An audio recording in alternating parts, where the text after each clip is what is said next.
হ্যাঁ, এই পর্বতে আমি পলিটিক্সের ৩য় নাম্বার পার্ট নিয়ে কথা বলবো। ইদানিং কিছু ঘটনা ঘইটে গেছে। রামিসা হত্যা, কালকে রিয়া হত্যা মরদেহ পাওয়া গেছে। আপনি তো ভবিষ্যতে বিয়ে করার কথা ভাবছেন। আপনাকে অভিনন্দন। আপনি বিয়ে করতেছেন। আপনি আপনার লাইফের একটা অধ্যায় শুরু করতেছেন। সেক্ষেত্রে আপনি দেশের আইন সম্পর্কে কিছু জ্ঞান নিয়ে এবং আপনি ফিজিক্যালি বা মেন্টালি একটু শক্তিশালী হয়ে কারণ করতেছেন সৃষ্টিকর্তার কৃপায় সন্তান হবেই। আমরা সবাই সন্তান চাই। সন্তান যদি কন্যা সন্তান হয় এবং আপনার সন্তানের সাথে যদি ধর্ষণের মতো একটা ঘটনা ঘটে, তখন আপনাকে মেন্টালি খুবই স্ট্রং থাকতে হবে। কারণ এই দেশের বিচার ব্যবস্থা ওই রকম। বছরের পর বছর আপনি কুটে যাইবেন, আপনার যে ছাল উঠে যাবে, কিন্তু আপনার বিচার পাইতে অনেক সময় লাগবে। আপনার সন্তান যদি ধর্ষণ অবস্থায় মারা যায় তাহলে ভালো, ও মারা গেছে, একবারে শেষ। আর যদি না মারা যায় তাহলে আমি আপনি তো আছি ওকে প্রতিদিন মারার জন্য। আমাদের মুখের চামড়ার যে ভাষা, ছোট অবস্থায় একটু দয়া মায়া করুম, ও যদি বেঁচে থাকে ও মেয়েটার সাথে খারাপ হয়েছে, তখন একটু বড় হয়, তখন প্রতিনিয়ত যদি একটু খারাপ ব্যবহার করে বা একটু সমাজের সাথে বা বাবা মার সাথে খারাপ ব্যবহার করে, তাহলে প্রতিবেশী বা আমি আপনি বলতে পারি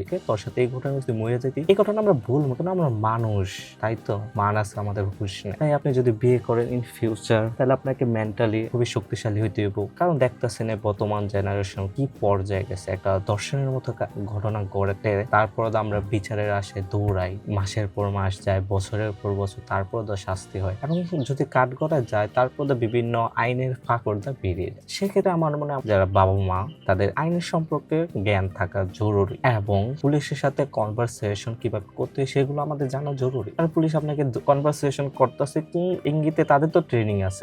আমার আপনার ট্রেনিং নাই, তার একটা কথা বলবে তার বানাইতে পারবো, ওদের ট্রেনিং আছে এবং আইনেরও ট্রেনিং আছে, কোন বিষয়ে কোন লজিকের কথা বলবো আমরা তো জানি না। সে কারণে আমাদের মনে হয় আইন সম্পর্কে ধারণা থাকা দরকার। এবং দর্শনের শাস্তি এটা সবাই, যখন ঘটনা ঘটে তখন আমরা ফেসবুক স্ক্রল করি, আমরা সবাই প্রতিবাদ করি, আমরা ততক্ষণই প্রতিবাদ করি যতক্ষণ একটা ঘটনাটা লাইমলাইটে থাকে। ওদের ফ্যামিলির সাথে কি হয় সেটা আমরা কখনোই বুঝতে পারবো। যতক্ষণ না ঘটনাটা নিজের সাথে ঘটে ততক্ষণ আমরা কখনো একটা ঘটনার সাথে রিলেট করতে পারবো না। বন্ধু ফেল করছে, আমার বন্ধু ফেল করছে, সামনে ভালো। যখন আমরা নিজেরা ফেল করি তখন বুঝতে পারি ঘটনা কিরকম লাগে ফেল করি। ঠিক সেরকম আমাদের সাথে যখন ঘটনা ঘটবে বা আপনার বা আমার সন্তানের সাথে যখন ওই রকম ঘটনা ঘটবে, তখন আমরা বুঝতে পারবো কষ্ট কি এবং হাহাকার। তার আগে আমরা কখনোই বুঝতে পারবো না। আমি একটা আর্টিকেল পড়ছিলাম, প্রথম আলো, ওনার কন্যারা বোধহয় রেপ করেছে এবং ওনার শাস্তি পাইতে 18 বছর লাগে, এবং 1জন বা 4জন বোধহয় দায়ী ছিল, একজনের ফাঁসি আর বাকিদের যাবজ্জীবন হয়েছে, তারপর কয়েক বছর পর ছাড়া পাইছে। মানে দেখেন, প্রথম আলোর মতো একটা